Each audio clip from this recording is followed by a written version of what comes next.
Hey guys, welcome back. I'm Siddhant Rao from Gettobyte, and if you don't already know, we are running a series on hardware development where you learn PCB design. So there are two playlists we have been running. One is a playlist to just learn how to use the tool that is Kicad.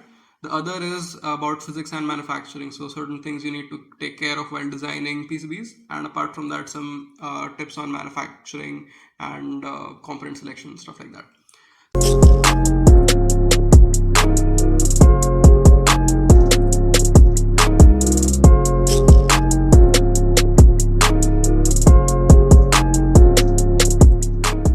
So today in this video, we'd be learning what a footprint editor is. So the questions we'll try to answer today is, what is footprint editor, why do I need it, and how can I design a custom footprint? So in the past few videos, if you haven't already watched them, I would very much suggest you go watch them, because what we've tried to do is like work on a project, and in the process of trying to work on that project, we learn how to do PCB design. So what I have decided is we'll be using this particular connector, that is DG250, made by Dexon, in order to provide the power supply for the particular IC we are using. So what we'll try to do here is we'll try to get a custom footprint done for this. Now the question arises, why do you even need a footprint editor, right? First we'll answer the question of why. We'll get to what footprint editor is in just a while. So let's just say I knew the part number of this particular connector. I didn't have it in the library for the footprint, so I couldn't find it there. So the first thing I'd probably do is go on SnapED or like SnapMagic, search for this particular connector, and if I scroll down, I'll probably find it there, right? Now, the sad part is there is no 2D model available for it, and there's no 3D model available for it. So I did a lot more digging, and I did find a 3D model, but there was no good 2D model for the footprint that is that's the footprint that you use on the PCB. So what you have to do at this point is say, hey, I do want to use this connector, but there is no file for a footprint for this particular connector that I can find online or in the standard library that Kicad provides. So that is when you need to design your own footprint. So this is the use, and this is the need of having a custom footprint. So what is footprint editor? It is something Kicad provides to you as a tool, wherein you can go create a custom footprint as per your need, like whatever way you want it, and allows you to edit it as per your needs and use it actually in your own designs. So what we'll do is try to do that today. So let's go in and open footprint editor.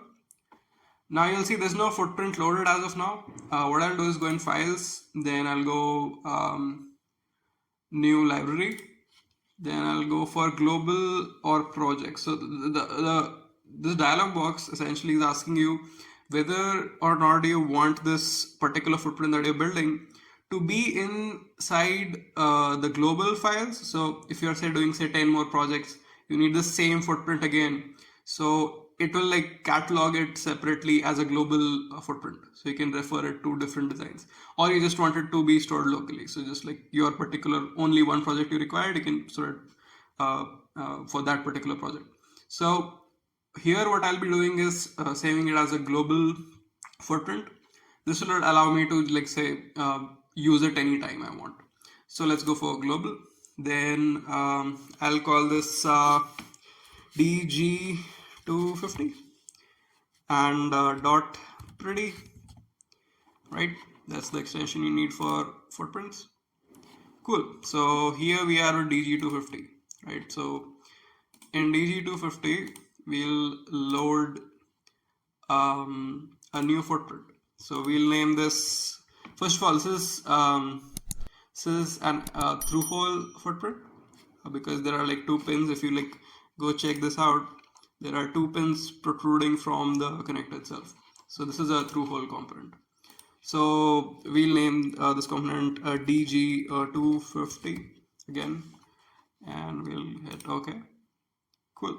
So now we have inside DG250 library, we have the DG250 footprint. Now if you look at the interface, what you'll find is there are a bunch of things you can do. Again, you can set the grid, you can get coordinates, like get measurements, stuff like that. Then if you look at your right, what you'll find is a bunch of layers. So if you don't already know what are layers, different layers in a PCB, actually part of these layers that you see here, some of them are not relevant to what we're going to do right now. But in general, if you want to know, like what does this whole list of layers that's labeled here, layers, mean, you can go check out the first video we have on physics and manufacturing. So that was completely about the layers you have in a PCB. So that will give you a good understanding of what we are doing here. So let's get to actually designing what we want. That is the connector itself. So if I go, if I want to start designing, I need dimensions, because this connector itself, it has a certain dimension. It has the pins protruding at a particular place, and the dimensions will matter a lot, right? And the connector itself has a certain area it's going to occupy on the PCB. So what the first thing you should go do is try to find the connector's datasheet, or else if you're not able to just find the datasheet, if possible, separately you could get the mechanical drawings. So generally speaking, in the datasheet itself, you will find the mechanical drawings at the very bottom. But if you're not able to find them, just try to find if you can get the mechanical drawings. So I did exactly that, and I got this mechanical drawing. So if you look here, you will get like a bunch of dimensions. This is the side view, front view, top view of the connector itself, and there are all the relevant dimensions are given here.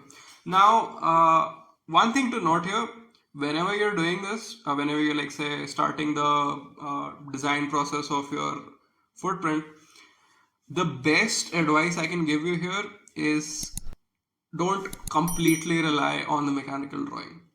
What you should actually do is purchase the product, get its dimensions by hand, and check, like halfway through taking some dimensions, you would actually understand if this is the exact part you're using.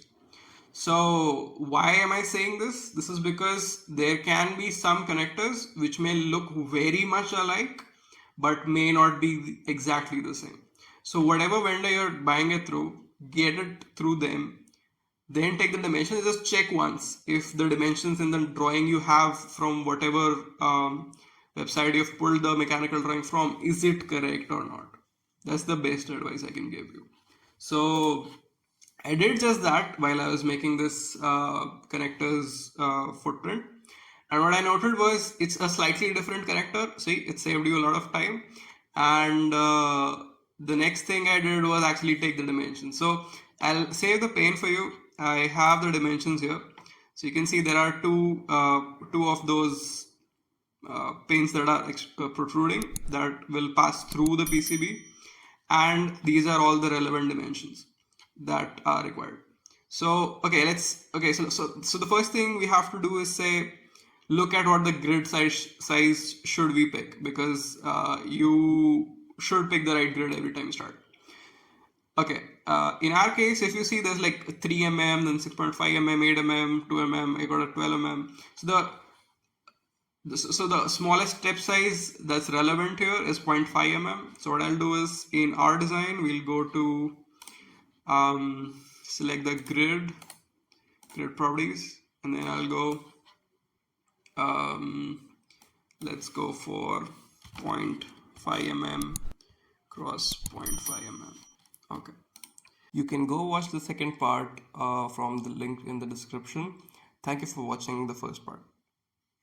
So that's it for now. Like the video, subscribe the channel and press the bell icon to get notified for new videos and share it with your friends.